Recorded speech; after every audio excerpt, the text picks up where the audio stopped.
ನಮಸ್ತೆ ಸ್ನೇಹಿತರೆ ಮತ್ತು ಪ್ರೀತಿಯ ಪೋಷಕರೇ.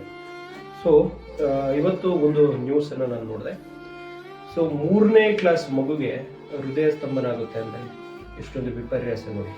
ಕಾರ್ಡಿಯಲ್ ಅರೆಸ್ಟ್ ಅಂತ ಏನು ಹೇಳ್ತೀವಿ ಅದಾಗಿದೆ. 3ನೇ ಕ್ಲಾಸಿನ ಒಂದು ಮಗು ಇವತ್ತು ಕ್ಲಾಸಲ್ಲಿ ಕುಸಿದು ಬಿದ್ದು ಮರಣವನ್ನು ಹೊಂದುತ್ತೆ. ಇದು ಒಂದು ಚರ್ಚಸ್ ಶಾಲೆಯಲ್ಲಿ ನಡೆದಿರುವಂಥ ಒಂದು ಘಟನೆ.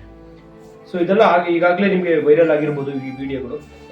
ಕೆಲವೊಂದು ಪೋಷಕರುಗಳಿಗೆ ನಮ್ಮ ಈ ಶಾಲೆಗಳಲ್ಲಿ ನಾವು ಬಹಳಷ್ಟು ಪೋಷಕರುಗಳಿಗೆ ಹೇಳ್ತೀವಿ, ದಯವಿಟ್ಟು ಮಕ್ಕಳುಗಳಿಗೆ ಜಂಕ್ಸ್ ಫುಡ್ಗಳನ್ನು ತಿನ್ನಿಸಬೇಡಿ, ಆಯಿಲ್ ಕಂಟೆಂಟ್ ಇರುವಂತಹ ಫುಡ್ಗಳನ್ನು ತಿನ್ನಿಸಬೇಡಿ ಅಂತ ಹೇಳಿರ್ತೀವಿ. ಆದರೆ ಕೆಲವೊಂದು ಪೋಷಕರು ಅದ್ರ ಬಗ್ಗೆ ತಾತ್ಸಾರವನ್ನು ವ್ಯಕ್ತಪಡಿಸ್ತಾರೆ, ಮಕ್ಕಳು ತಿಂದರೆ ಏನಾಗಲ್ಲ ಅನ್ನೋ ಇದು. ಸೊ ಇದೊಂದು ನಿಮಗೆ ಎಕ್ಸಾಂಪಲ್ ಅಂತ ಹೇಳ್ತೇನೆ. ಬಟ್ ಇದೇ ರೀತಿಯಲ್ಲಿ ಮಗು ನಿಧಾನ ಹೊಂದಿದೆ ಅಂತ ಹೇಳಲಿಕ್ಕೆ ಆಗೋದಿಲ್ಲ. ಬಟ್ ಆದಷ್ಟು ಜಂಕ್ಸ್ ಫುಡ್ಗಳಿಂದ ಮಕ್ಕಳನ್ನ ದೂರ ಮಾಡಿ. ಅನ್ನೋ ಒಂದು ಮಗು 3ನೇ ಕ್ಲಾಸಲ್ಲಿ ಹೋಗ್ತಾ ಇರುತ್ತೆ.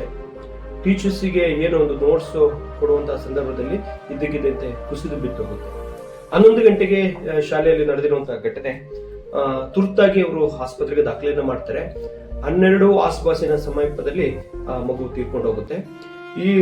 ಇಷ್ಟೊಂದು ಬ್ಯೂಟಿಫುಲ್ ಆಗಿರುವಂತಹ ಒಂದು ಲೈಫ್ ಅನ್ನ ಮಗು ಮುಂದಿನ ದಿನದಲ್ಲಿ ಕಳೆಯಲಿಕ್ಕಾಗಿಲ್ಲ. ಯಾಕಂದ್ರೆ because of some kind of foods ಗಳು ಅಂತ ಹೇಳಲಿಕ್ಕೆ ಇಷ್ಟಪಡ್ತೀನಿ. ಸೊ ನಿಮ್ಮ ಮಕ್ಕಳುಗಳು ನೀವು ಎಷ್ಟು ಚೆನ್ನಾಗಿ ನೋಡ್ಕೋತೀರೋ ಅಷ್ಟು ಬೆನಿಫಿಟ್ ನಿಮ್ಮ ಮಕ್ಕಳಿಂದ ನಿಮಗೆ ಸಿಗುತ್ತೆ ಅಂತ ಹೇಳಲಿಕ್ಕೆ ಇಷ್ಟಪಡ್ತೀನಿ. ನೀವು ಈಗ ಮಕ್ಕಳು ಆಸೆ ಪಡ್ತಾರೆ ಅಂತ ಹೇಳ್ಬಿಟ್ಟು ಜಂಕ್ಸ್ ಫುಡ್ಗಳನ್ನ ನೀವು ಕೊಡ್ತಾ ಹೋದ್ರೆ ಮುಂದಿನ ದಿನ ಲೈಫ್ ಪೂರ್ತಿ ನೀವು ಅಳುವಂತಹ ಪರಿಸ್ಥಿತಿ ಬರುತ್ತೆ. ಹಾಗಾಗಿ ಪ್ರತಿಯೊಬ್ಬರು ಪೋಷಕರು ನಾನು ಹೇಳೋದೇನೆಂದ್ರೆ, ದಯವಿಟ್ಟು ಮಕ್ಕಳಿಗೆ ಜಂಕ್ಸ್ ಫುಡ್ಗಳಿಂದ ದೂರ ಇರಿಸಿ. ಧನ್ಯವಾದಗಳು.